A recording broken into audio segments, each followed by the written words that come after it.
অভিন্ন প্রশ্নপত্রে দেশ জুড়ে কাল শুরু এইচএসসি ও সমমান পরীক্ষা। এবার অংশ নিচ্ছে 12,70,583 জন পরীক্ষার্থী। শিক্ষামন্ত্রী জানিয়েছেন, দুর্যোগ এবং ফাঁসের কথা মাথায় রেখে 3 সেট প্রশ্ন রাখা হয়েছে। ঘোষণা দিয়েছেন 2028 সাল থেকে প্রাথমিক এবং মাধ্যমিকে নতুন শিক্ষাক্রম চালুর।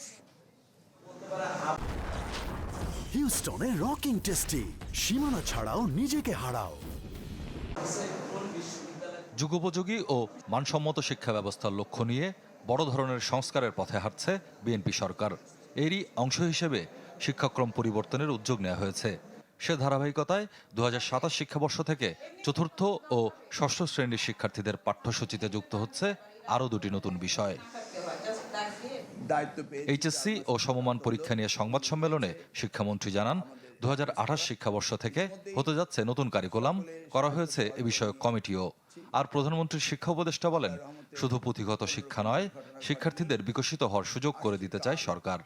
2028 থেকে আমরা নতুন কারিকুলামে যাচ্ছি এবং এটাকে আমরা যুগ উপযোগী করব।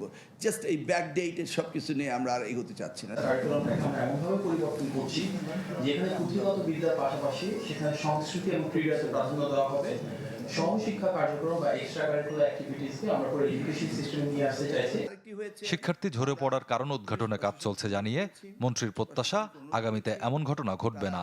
বলেন, কোচিং সেন্টার খুলতে সরকারের অনুমতি নিতে হবে।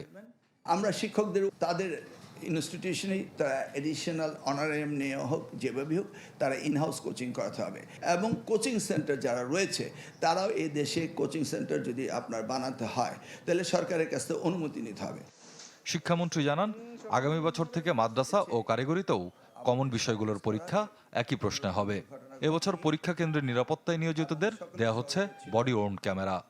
2027 এসএসসি পরীক্ষা আমরা 7ই জানুয়ারি থেকে শুরু করছি এবং আমরা স্বপ্নিল শাহরিয়ার শিশির, চ্যানেল 24, ঢাকা।